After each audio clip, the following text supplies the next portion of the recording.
پاکستان میں شاید نہیں بلکہ یقیناً وہ رول پلے نہیں کر سکی گزری 4-5 دہائیوں میں، شاید اس سے بھی زیادہ، کہ وہ بستی کا سٹیٹس تبدیل کر، اس کمیونٹی کا سٹیٹس جو ہے اس کو بہتر کر سکتے. لیکن میں اس میں ایک بات کہوں گا کہ خداوند موجود ہے، اور آئی تھنک کہ لیڈرشپ کی طرف دیکھنا چاہیے، لیکن ان کو خود بھی. اور میں ایک بات سوچ رہا تھا پچھلے دنوں، میں J.R.R. ٹوکن کی ایک کتاب پڑھ رہا تھا، اور بڑی مشہور سٹوری ہے. ایورسٹ جان صاحب شاید آپ نے اس کو پڑھا ہو اپنے بچپن میں، which is The Hobbit. جانتے ہیں J.R.R. ٹوکن نے لارڈ آف دا رنگس بھی لکھی. میں نے پاکستان میں وہ نہیں پڑھی تھی، دیکھی نہیں تھی. ابھی بھی لارڈ آف دا رنگس جو مووی ہے وہ میں نے نہیں دیکھی، لیکن ہابٹ میں نے پڑھی ہے، اور ہابٹ جو ہے وہ میں نے اس کی جو سیریز آف موویز ہیں وہ دیکھی بھی. ہابٹ کا جو سٹوری ہے اس میں جو مین کیریکٹر ہے وہ ڈوارفس کا ہے، بونوں کا ہے. بونے مووی میں ہیرو ہیں، اور یہ جو بونے ہیں وہ ایک شہر کے رہائشی تھے، اور وہاں پر جو ان کا خزانہ تھا، وہ شہر تھا، وہ ایک ڈریگن ان سے چھین لیتا ہے. اور ہابٹ کی مووی کے شروع میں یہ ہے کہ یہ فیصلہ کرتے ہیں کہ ہمیں اپنا وہ خزانہ ڈریگن سے واپس لینا ہے. ہم بونے ہیں، ڈوارفس ہیں، اور لیکن پھر بھی ہم اپنے خزانے کو اور اپنے شہر کو واپس حاصل کریں گے. اس میں ان کے پاس چیلنجز ہیں، پہاڑ ہیں، دشمن ہیں، میجیکل پاورز ہیں. تو اب ہوا کیا کہ انہوں نے سفر کو شروع کیا، اور انہوں نے اس شہر کو اور اس خزانے کو اس ڈریگن سے جو کہ بہت طاقتور تھا اس سے واپس لے لیا. لیکن انٹرسٹنگ بات یہ کہ ایک انٹرویور نے J.R.R. ٹوکن سے یہ پوچھا کہ تو نے، اب J.R.R. ٹوکن جب یہ کہانی لکھتا ہے تو اس میں بہت سارے نئے کیریکٹرز کو کریٹ کرتا ہے. اس کہانی میں وہ زبان بھی کریٹ کرتا ہے. اس نے جو اس میں میجیکل کچھ کیریکٹرز ہیں ان کو نئی زبان بھی دیتا ہے، وہ نئی زبان بولتے ہیں جو کہ انگریزی نہیں. تو اس سے وہ پوچھتے ہیں کہ بھائی، اب انٹرویور اس سے یہ پوچھتا ہے کہ ڈوارفس کیوں، بونے کیوں، تو نے بونوں کو جو ہے اس مووی کا مین کیریکٹر جو ہے وہ. تو J.R.R. ٹوکن کیا کہتا ہے؟ وہ کہتا ہے the wheels of the world are turned by the small hands. جو دنیا کا پہیہ ہے وہ چھوٹے ہاتھ اس کو گھماتے ہیں، اس کو چلاتے ہیں. They seem to be able to comprise human malice and bestiality together while the great were looking elsewhere. وہ کہتے ہیں کہ میں اس حنان صاحب آپ کا ٹائم، میں بس آپ کا 1 منٹ لوں گا. وہ کہتے ہیں کہ یہ جو بونے ہیں، یہ جو چھوٹے آرڈنری لوگ ہیں، یہ although ان کے اندر انسانی کمزوریاں ہیں اور ویکنسز ہیں، لیکن جو عظیم لوگ ہوتے ہیں وہ کسی اور طرف دیکھ رہے ہوتے ہیں، اور they turn because they have to because it's تو وہ کہتا ہے کہ جو طاقتور لوگ ہیں وہ نہیں دنیا کا پہیہ گھماتے، ان کا دھیان جو ہے وہ کسی اور طرف. تو کہنا میں یہ چاہتا ہوں، yes leadership has to play a role. میرے پاس میں نے اس پہ بہت باتیں کی اپنے کولیگ پاسٹر سے. مجھے نہیں پتا کہ اس کا کیا حل ہے، لیکن میں ان بھائیوں کو اور بہنوں کو یہ کہوں گا جو اس وقت اگر مایوس ہیں. میں نے کام کیا، میں نے دیکھا ہے لوگوں کے پاس کھانے کو نہیں، لوگ بچوں کو اسکول بھیجنے چاہتے ہیں، ان کے پاس پیسے نہیں بھیجنے کے لیے. لیکن میں ان کو یہ انکریج کرنا چاہتا ہوں کہ the God in whom we believe in him as a way maker. خدا جس پر ہم ایمان رکھتے ہیں وہ راستہ بنانے والا خدا ہے. Thank you very much. Pastor Hanan نے بہت خوبصورت باتیں کی، اور ان کی باتوں سے ایسے لگتا ہے کہ جو ہم جڑاں والا کا اگر واقعہ دیکھیں کہ ہمارے بستی کے جو چرچز ہیں دوز آر مور ونریبل، کہ ان کے اوپر اٹیکس ہوتے ہیں as compared to main churches. اور اس لیے کہ بیکاز آف دیئر لوکیشن اور ان کی پاپولیشن اس قسم کی ہے. اس لیے بستی کا چرچ جو ہے یا چھوٹا چرچ ہے دیٹ از مور ونریبل. تو اس کے اوپر ہمیں سوچ بچار کرنی ہے. آئیے اب ہم چلتے ہیں ڈاکٹر ملٹن ممتاز کی طرف جو بڑی بے چینی سے اپنی باری کا انتظار کر رہے ہیں. ڈاکٹر صاحب، ڈاکٹر ملٹن صاحب، مجھے آپ اس چیز کے اوپر روشنی ڈالیں کہ جب جو انگریز مشنری یہاں سے چرچز کو چھوڑ کے چلا گیا، بہت سی وجوہات تھیں ان کے چھوڑ کے جانے کی وجہ سے.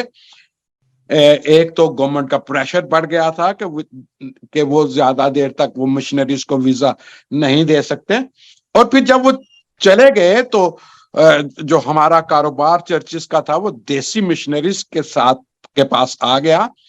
اور پھر جب وہ دیسی مشنری نے چرچز کا سنبھالا چارج تو وہ توڑ پھوڑ کا شکار ہو گئے، اختلافات پیدا ہو گئے، بہت سی جو ان میں قباحتیں نے جنم لیا، پراپرٹیز بکنا شروع ہو گئیں، اور پھر ان کے اندر سیاسی اختلافات پیدا ہو گئے، جس کی وجہ سے جس کو ہم سپرنٹر چرچز کہتے ہیں، چھوٹی چھوٹی تنظیمیں جو ہیں انہوں نے جنم لیا.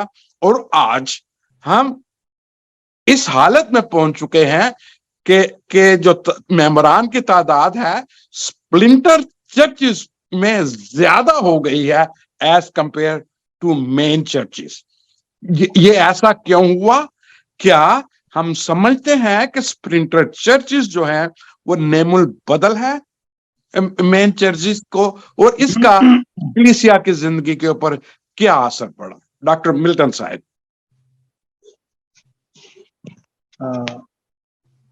میں بہت ہی مشکور ہوں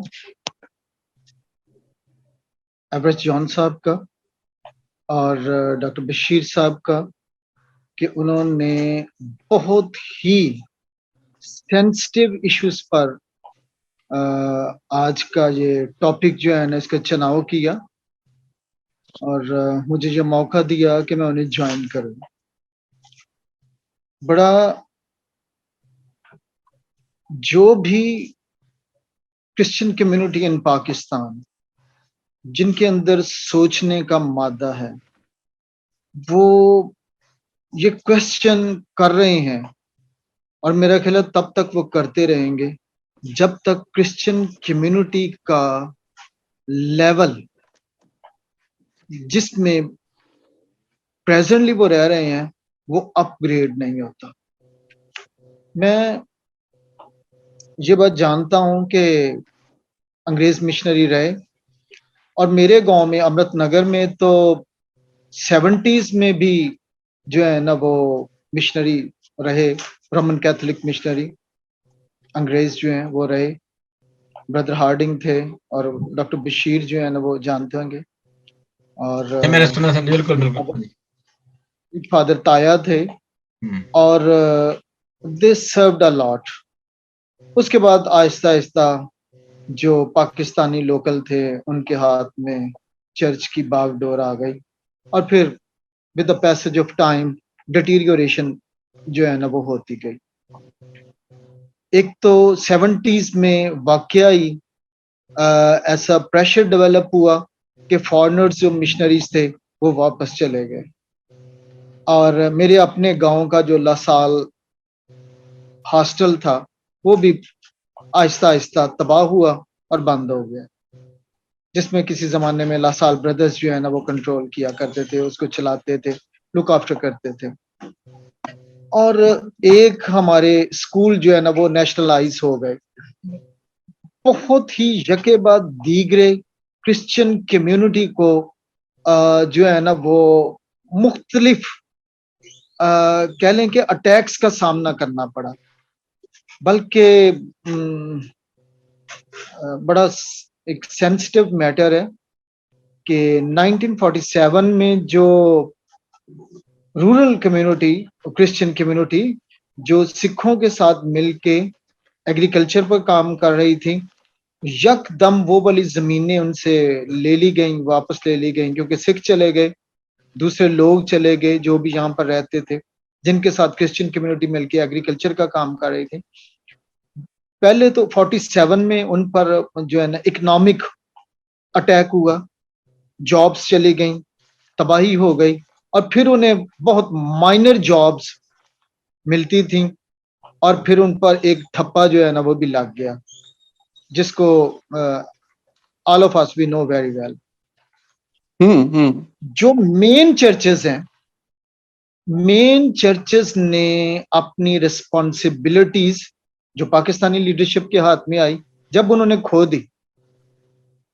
جب ایک بشپ بستی کے چرچ میں نہیں جائے گا, گلیوں میں نہیں جائے گا, جب ایک فادر یا ایک پادری نہیں جائے گا, تو پھر خدا جو ہے نا ایک عام آدمی کو اپنے لیے استعمال کرے گا. اور اس کے لیے میں ایک مثال بائبل مقدس میں سے دیتا ہوں کہ when Balaam will disobey, donkey will speak. بالام کے ڈسوبیڈینس کی وجہ سے خدا نے ڈنکی کے ذریعے کلام کیا. تو میں کہتا ہوں کہ جب بشپ صاحبان نے, بلکہ چرچ لیڈرز نے, جن کا ہم بار بار ذکر کر رہے ہیں, انہوں نے عام لوگوں کو ملنا چھوڑ دیا, تو پھر خدا نے عام لوگوں میں سے اپنے لیے لوگ پیدا کیے, اور پھر with the passage of time بڑے چرچ جو ہیں ان کے پیسز ہو گئے. اور میرا خیال یہ ہے کہ اگر پیسز ہو گئے ہیں, this was blessing, it is a blessing from God. کیونکہ خدا کے خادم نے بتایا کہ امریکہ, یورپ میں, آسٹریلیا میں 40 فیملیز یا 40 ممبرز کا چرچ جو ہے نا ایک چرچ گنا جاتا ہے. یہ تھاؤزنڈز والا چرچ کی جو ایک جو طریقہ کار ہے نا, جس کو نہ پادری جانتا اپنی کلیسیا کو بائی نیم, نہ ان کے بچوں کو جانتا ہے, اور ان کے بچے کیا کر رہے ہیں دے ڈونٹ نو. اگر ہزاروں میں کلیسیا ہے اور پادری کو اپنی کلیسیا کا پتہ نہیں ہے, سو اٹس بیٹر کہ پیس میل ہو جائے اور ان کے ٹکڑے ہو جائیں اور وہ چھوٹے حصوں میں تقسیم ہو جائیں. It's not a problem. اس میں بہتری ہے کہ خدا کے خادم کا اپنی بھیڑوں کا پتا تو ہونا, جیسے جیزس نے کہا کہ میں اپنی بھیڑوں کے نام جانتا ہوں, ان کو بائی نیم جانتا ہوں. اب آتے ہیں ہمارا جو ایک پرابلم ہے. جیوز رہتے رہے 400 ایئرس تک رہے ایجپٹ میں, they were without leader. اور when they prayed to God, God arranged a leader. اور وہ لیڈر کہاں تھا؟ انہی میں سے تھا. اور موزس جو ہے وہ لیڈر بن گیا, اور پھر موزس بڑے عرصہ تک لیڈر رہا. اس کا سسر آیا, اس نے کہا کہ تو اکیلا صبح سے شام تک یہ جسٹس کرتا رہا تھا, واٹ یو آر ڈوئنگ, تو اپنے آگے جو ہے نا وہ لوگوں کو تیار کر. سیکنڈ لائن جو ہے نا وہ تیار کی گئی. اب میں صرف ان لوگوں کے بارے میں بات کرنے لگا ہوں جو واقعی پاکستان میں جنہوں نے خدمت کی, جنہوں نے کام کیا. Second line of servants of God, ان کو تیار کرنا بہت زیادہ ضروری تھا, ضروری ہے اور ضروری رہے گا. ہمارا پاکستان چرچ کا ایک پرابلم ہے, ہم نے development of Christian community in Pakistan کو, ہم نے اس کو اٹیچ کیا ہوا ہے ود چرچ لیڈرز, اور یہی ہماری ایک بہت بڑی غلطی ہے. I'm sorry to say. آپ کا ٹائم ختم ہو رہا ہے.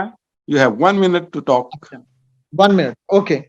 میں یہ بات کہوں گا, جیوز کا پچھلی صدی میں یہی پرابلم تھا کہ what we should do. انہوں نے ایجوکیشن کا چناؤ کیا. جو کلرڈ امریکہ میں تھے ان کا بھی پرابلم تھا, they were being crushed by the whites.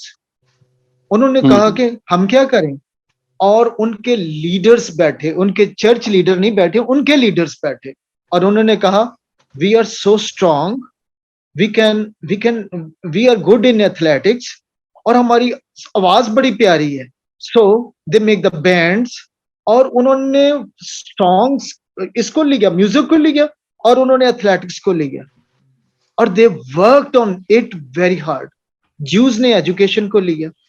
So we shouldn't look after we shouldn't see the church leaders. ہمیں اپنے لوگوں کے اندر لیڈرشپ یا ڈاکٹر ملٹن صاحب نے دو بڑی خوبصورت باتیں کی ہیں, وہ اپریشیٹ. پہلی چیز انہوں نے یہ بتائی ہے کہ اگر لیڈرشپ آپ کی جو کا بڑا پادری ہیں, یہ بڑے جو تبلیغ کرنے والے ہیں, وہ اپنا رول بھول جائیں تو خدا جو ہے وہ, جیسے انہوں نے کہا کہ گدھے کو زبان دے دیتا ہے, تو خدا نے ان لوگوں کو چن لیا جو کہ کلیسیا میں تھے, اور پھر اس وجہ سے چھوٹے چرچز بنے. And this division, doctor Milton صاحب کے کہنے کے مطابق, is in fact blessing. I agree with it. بالکل بلیسنگ ہے, اس لیے کہ جو چھوٹا چرچ ہے اس میں زیادہ ہمیں پیار اور محبت دیکھنے میں ملتا ہے, بھائی چارہ دیکھنے میں ملتا ہے, ایک دوسرے کا سہارا دیکھنے میں ملتا ہے, جو کہ بڑا چرچ جو تھا اس نے کھو دیا. دوسری انہوں نے بڑی خوبصورت بات ڈاکٹر صاحب نے یہ بتائی کہ جو بڑا چرچ ہے اس نے سیکنڈ لائن لیڈرشپ پیدا ہی نہیں کی. اس نے اپنی کلیسیا میں جو ہے ان میں پریچنگ کی leadership to lead the church وہ پیدا نہیں کی. فقدان رہا سیکنڈ لائن لیڈرشپ کا, جس کی وجہ سے سپرنٹر چرچز سامنے آئے, اور یہ خدا کی طرف سے بلیسنگ تھی. آئیے ہم پھر دوبارہ ڈاکٹر بشیر صاحب کی طرف چلتے ہیں. ڈاکٹر صاحب جی, جب انگریز یہاں سے چلا گیا, مجھے یاد ہے کہ جب انگریز لیڈرشپ تھی, مشنری تھے, تو جو ہمارے مشن کمپاؤنڈز تھے, میرے نانکے جو ہیں وہ ڈسکے سے بلانگ کرتے ہیں, مجھے یاد ہے جب ہم چھوٹے چھوٹے تھے تو ہمارے ڈیڈ چونکہ ریلوے میں تھے, لیکن ہمیں گرمی کی چھٹیوں میں وہ ہمیں ڈسکا میں جا کے چھوڑ آتے تھے, تاکہ ایک خوبصورت ماحول تھا وہاں پہ, ایک بھائی چارے کا ماحول تھا, خوبصورت بلڈنگز تھیں, خوبصورت گراؤنڈ تھا. شام کو ایسا ہی لگتا تھا کہ آپ بہت اچھے باغ میں آ گئے ہیں. لیکن آہستہ آہستہ کیا ہوا کہ وہ ساری کی ساری جب دیسی لیڈرشپ آئی وہ زمینیں بک گئیں. آج کرسچن ٹاؤن سیالکوٹ کا حال دیکھیں, آج ڈسکا کا مشن کمپاؤنڈ دیکھیں, آج لاہور میں دیکھیں, آج کراچی میں دیکھیں, ساری کی ساری جو زمینیں تھی پراپرٹیز تھی وہ بک گئیں, اور وہ جگہیں جو تھی وہ پراپرٹی ڈیلرز نے اور مسلمز نے خرید لی. ہمیں یہ بتائیں کہ یہ پراپرٹیز جو چرچز کی تھیں یہ کیسے بکی, کس کو فائدہ ہوا, کس نے یہ اس میں کیا رول رہا کرسچن لیڈرشپ کا؟ آپ دیکھ رہے ہیں قلمکار انٹرنیشنل, حرف و صدا کے آسمان پر روشن ادیبوں اور دانشوروں کی تنظیم قلمکار